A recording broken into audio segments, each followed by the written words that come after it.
Hello viewers, আসসালামু আলাইকুম। যে যেখান থেকে আমার ভিডিওটা দেখছো সবাইকে জানাই অনেক অনেক অনেক অনেক ভালোবাসা। আমার এই ভিডিওটা স্কিপ না করে সবাই সম্পূর্ণ ভিডিওটা দেখতে থাকুন, তাহলে দেখতে পারবেন এটা আমি কোথায় এসেছি, কেন এসেছি। এই তো এটা একটা অনেক বড় হসপিটাল, যেখানে আমি সব সময় আমার বাচ্চাদেরকে চেক আপ করি এবং আমি নিজের সব পরীক্ষা এই মানে আমার যত সমস্যা আছে সব পরীক্ষা কিন্তু আমি এখানেই করি।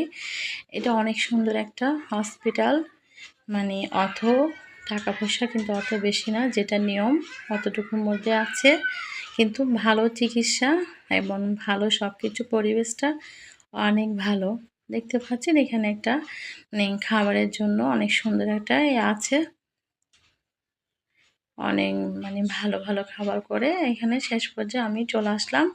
এই হসপিটালটার নাম হলো পারভিউ হসপিটাল, যেটা হলো আমাদের চিটাগং, আমাদের পাশে, এই পাঁচালাশের পাশে অবস্থিত। ফাইনালি কেন আসলাম সেটা আপনাদের সাথে একটু পরে শেয়ার করছি, আপনারা অবশ্যই দেখতে পারবেন। এখানে কিন্তু অনেক সিরিয়াল দিতে হয়। আমি কিন্তু সকালে সিরিয়াল দিয়ে দিলাম এবং সিরিয়াল দিয়ে রাতে রাতে গেলাম ডাক্তার দেখাতে। এত বেশি আমার কিন্তু সিরিয়ালটা ছিল না, আমি 3 নাম্বারে ছিলাম। তাই আর এখানে প্রচুর পরিমাণ ঠান্ডা, পুরা এসি, কিন্তু বাইরে কিন্তু প্রচণ্ড গরম, কিন্তু ওইখানে ভেতর দিকে আমার কিন্তু অনেক শান্তি লেগেছে, তাই একটু বিশ্রাম করলাম। আসলে আমার 3 নাম্বার চলে আসছে। এই তো ফাইনালি আমি ডাক্তারের রুমে প্রবেশ করলাম, বাচ্চাকে দেখাচ্ছি। আমার ছেলে বড়টা একটু অসুস্থ, ঠান্ডা লাগছে, বিকজ অনেক দিন গরম ছিল, আবার মধ্যে বৃষ্টি পড়ছে, আবার গরম, এই জন্যই ঠান্ডা লেগে গেছে। তাই আমার ছেলেটাকে একটু ডাক্তার দেখাচ্ছি, সবাই দোয়া করবেন যাতে ও সুস্থ হয়ে যায়। ডাক্তারটা কিন্তু অনেক ভালো।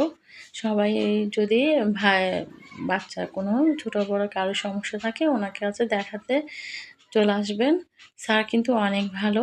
আর আপনারা যদি ওনাকে দেখাতে চান, কেউ যদি আমাদের আশেপাশে থাকেন, তাহলে অবশ্যই আমাকে কমেন্ট করবেন। আমি ডাক্তারের নাম এবং নাম্বার অবশ্যই আপনাদেরকে কমেন্ট করে দিয়ে দিব। এই তো ফাইনালি ডাক্তার দেখাই আমি। এখানে ওই ওষুধের কাউন্টার আছে, যেখান থেকে আমরা ওষুধ কিনে ফেলতে পারবো।